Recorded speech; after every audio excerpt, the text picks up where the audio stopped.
guys, Brian here from Audio Geek, and I'm back yet again with another super cool audio review for you guys. Today is something different. We're not doing cables, we're not doing in-ear monitors, we're not doing little DAC amps, we're not doing headphones. We have a seriously cool DAC amp, a Desktop Dac amp by Fosi Audio. This is the ZH3. And I was super stoked when Lucas sent this one over, guys. The DAC chip that's inside here, I'm going to get into the specs, is one of my favorite DAC chips. And when I checked everything this can do, this ticks a lot of boxes for me, but I don't want to be too biased up front. Like all Fosi Audio stuff, this gets into South Africa 2-3 weeks. It's real fast. They're such a big company. There's just no problems, no customs problems, nothing. I've never experienced a problem. And also their staff, dealing with their staff, man, because it's a big company, they're just so professional. So I'm super stoked that I've got this Desktop Dac amp here now, and let's unbox this thing and see what it looks like.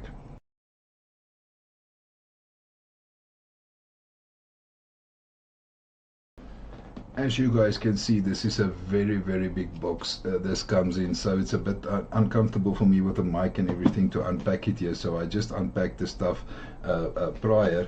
But you slide, basically you slide this big box open like that, opens like this, and I already unpacked the stuff, but you do get your power supply and you do get your DAC amp inside there.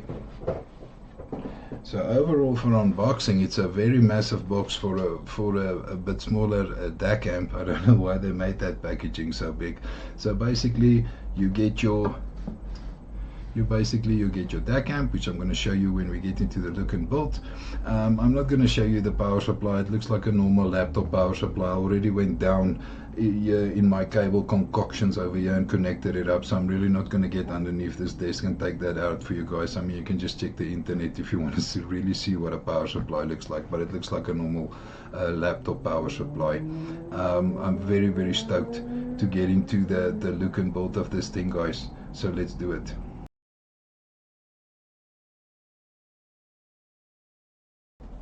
If we check out the look and build here, guys, this is beautiful. It's metal, it's heavy, you can feel it's very solidly built. It's got a little window inside here, which is this little LCD display. It's got a very cool 6.3, I can see they're made of metal, and a 4.4 balanced metal volume knob. This thing, seriously, you can feel it is built to last, guys, and that's something I'm picking up with Fosi Audio, and the quality, the build quality of their products. I've never seen, I know other brands that when you take the thing, it's plastic and you can feel it's light and it's not good quality. This thing, you can feel it's actually very heavy. So for the look and build part, this is built beautifully. I think this is called the Z series. There's other amplifiers and stuff that you can also hook up here. So I think this is part of a nice little stack. I hope I can get a stack like that one day. And I see they've also got a nice little rack that you can, it's like a perspex rack which you can stack them in. So overall, for the look and build part, all the connections and stuff here at the back looks pretty standard, and I can tell you this was built very well. So without further ado, let's get on over to the functions.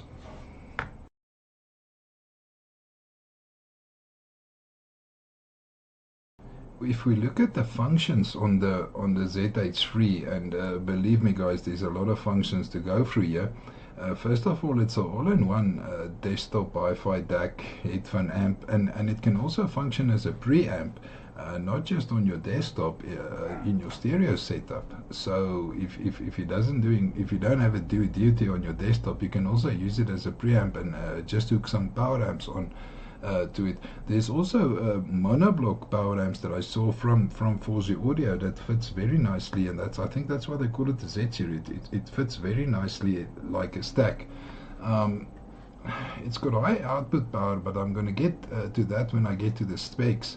For further functions, you've got a coaxial optical, there's USB, there's RCA inputs, there's RCA and XLR, so it's balanced outputs. Yeah, you can connect it to a whole bunch of audio sources. It functions as a DAC preamp for Wi-Fi desktop, as I said now. UAC mode switching ensures full compatibility with game consoles, so you can hook it up to your PlayStation or your Xbox. Yes, it's got. I played with the features a bit, and the cool thing is you move it with the volume knob, and it's even got a remote control. So you select input or output with the remote control, and you select with the volume knob. And I actually saw a whole lot of filters inside there, so you can just do normal neutral balance sound, or you can enrich the sound. You can put it on for critical listening. I will get into there when I get into my sound impressions on how this thing sounds. So it's got a whole lot of inputs and outputs at this price, and I will tell you a price a bit later. At this price, really all the functions and all the stuff you get here, depending on the sound, I think this might be perfect for me, guys. So I think let's get into the specs here, see what this thing is about.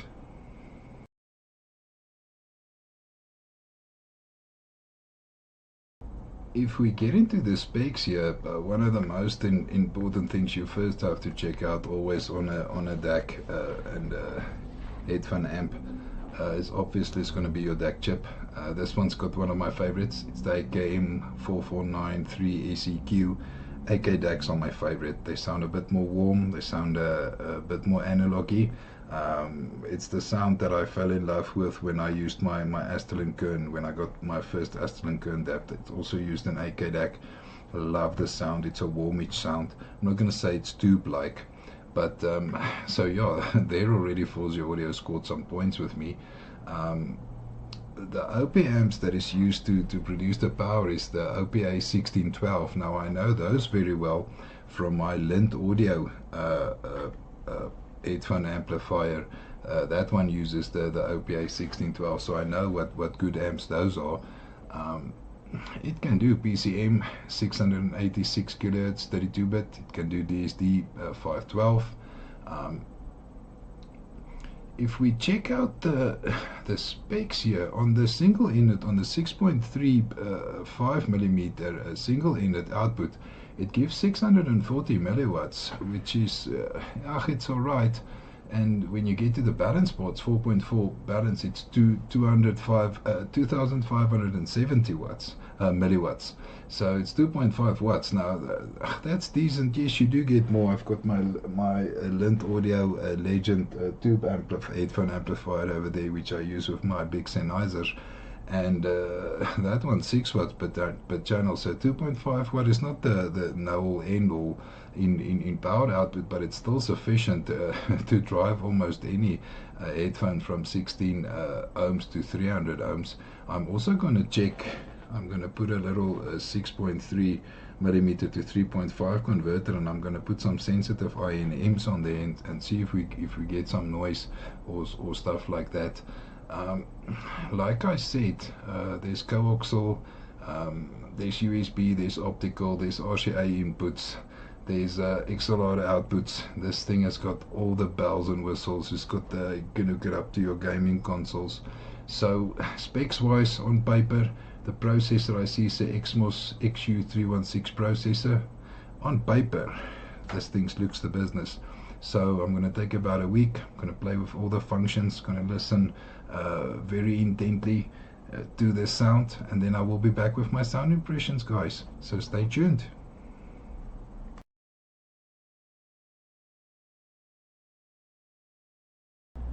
And I am back with my sound impressions on the Fosi Audio ZH3, guys. I have to say, I normally take a week to evaluate audio gear. It doesn't matter if it's a DAC amp, if it's in-ear monitors, headphones, or whatever. But for the ZH3, I took 2 weeks. There was just so much to explore on it, and so many cool functions that I just thought that a week was not sufficient. And I also wanted to have the components like the capacitors and all those stuff settle in nicely. Please, I don't want to start a debate on burning in DAC amps. Please, I don't want to start a debate on that. I just think that with any electrical components, if there's capacitors and resistors and stuff inside, just give it some time for the stuff to settle.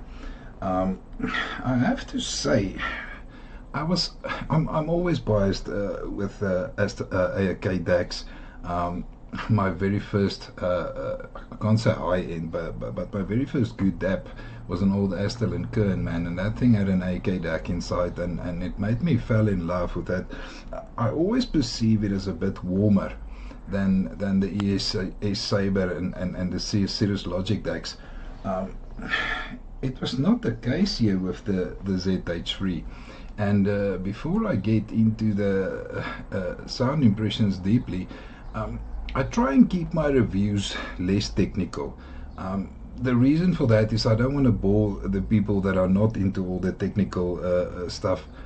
And I've also seen on my Facebook group and all the other groups I frequent with thousands of members, and there's a lot more people that are just normal audiophiles and just want to listen, that they don't care about measurements and stuff like that. But if you do care about the technical stuff and you're a tech geek like me, and you want some technical measurements or anything, you can just shoot me a comment. I've also included in my description, I've included a review from a very, very good reviewer there, which does a lot of measurements on the stuff that they review. So I've posted the link for you guys, and I have to say, the measurements that they have there that I checked, it's in accordance to what I heard when I was testing this ZH3 now for 2 weeks. So how does the ZH3 sound? Well, that's actually a profound question, because the ZH3 can sound however you want it to sound, and the filters makes that possible.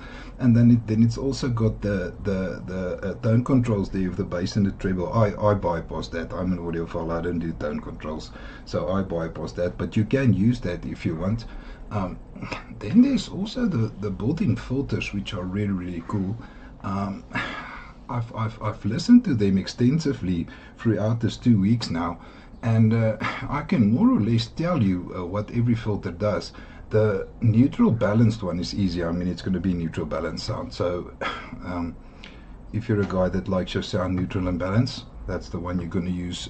Me do most of my listening like that, and also the in-ear monitor or the headphone that I use the most with the ZH3 are these. These are my vintage babies. They are Sennheiser HD 540 Reference Gold 2, and I will not change those for anything. So I really enjoyed the Fosi Audio on the neutral balance setting with those. That's how I listen to it the most. I like it for background music. I like it even for my audiophile music. I use those ones. So yeah, that's the neutral balanced one. It's a total neutral and balanced sound. It's also a bit more relaxed, but not warm relaxed. It's just a bit more relaxed. The power dynamic, what happens there, which I found, and if I check my notes here now, it takes a bit of the treble away, but you get soundstage improved there, and also the dynamics. The dynamics improves a lot on this power dynamic, even though I did not use it that much. Like I said, I used the neutral balance one. I think if you listen to a lot of orchestra music, this one will be a really nice one. I actually tried it out for some classical music when I was listening for the soundstage, and that setting worked really well for that. Then you get the one that they call natural smooth. Yes, I struggled with that one. There was two I struggled with, and that one I struggled a bit with. I couldn't, and look, I'm an honest reviewer. I'm not going to tell you a bunch of nonsense and say, no, I heard a difference there if I didn't hear it. I'm going to tell you straight, I did not hear, and I can't see really what that one does. then you get the well-defined one. So what happens there is I picked up that the vocals really improved, or that in on that one. So either they took the bass and the treble down and just boosted the mids, or they just kept it there and also just boosted the mids. So for vocals and mids, that's your one. I also found with acoustic guitar music, and that's a big part of my music that I like, is acoustic guitar with singers. And I really like the well-defined one for that. then there is one, and I don't think Fosi Audio, the guys that did the descriptions there and that named this thing, really knows what this word means. I mean, if you're an English speaker, you're gonna love. If you read precise anally. I mean, yeah, that's also one that I couldn't really find a difference there.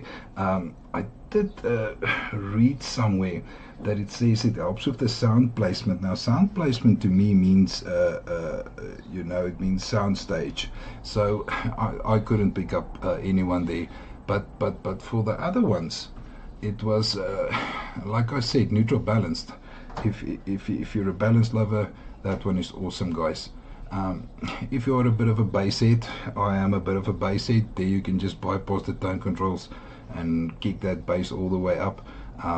I listen to my with my Senis here, that I use as my bass headphones, and man, it does kick the bass up a notch, guys. So I think bass heads will also approve here.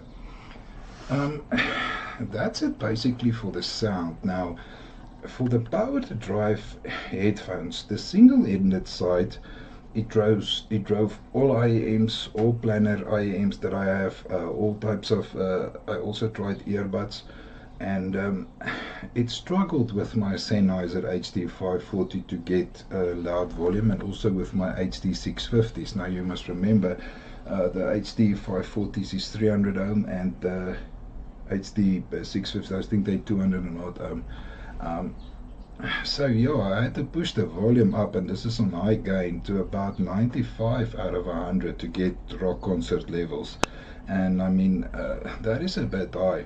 So if you don't have a balanced cable for your hard to drive headphones, then I suggest you do get a 4.4mm balanced cables.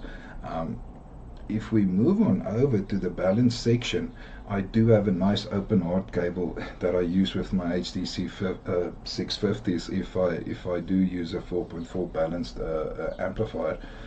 And I have to say, there is a big difference. I mean, the music sounds a lot more controlled.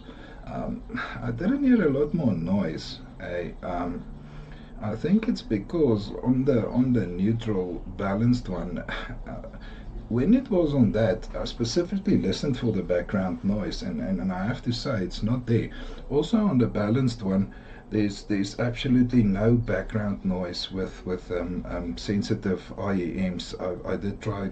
I think the most sensitive pair I tried was like 8 ohms. It was very low, and there was absolutely no background noise or interference, static and all of that stuff that you normally get. So the guys at Fosi Audio did really well there on that balance side.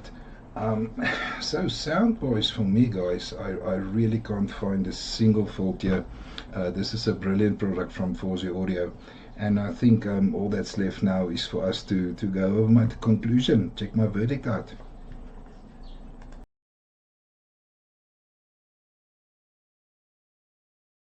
So for my conclusion, guys, I scored this ZH3 solid 4 marks, 5 out of 5 stars.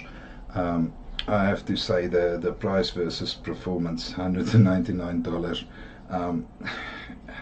What this does is this sets the cat among the pigeons, because if you can get this type of audio quality at $199, and I mean, a reviewer like myself, who get a lot of expensive stuff,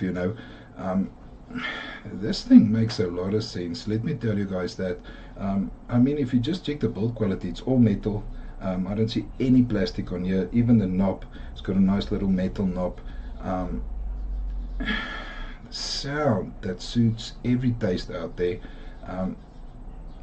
Yeah, this will not go back in its box. I've actually got storage over there this side with all the stuff that I reviewed that I not keep in my personal collection, and this is not going to go there. This is staying right here in my collection. And I have to say, for the past 2 weeks I've been listening to this all day, guys. Not all day, every day.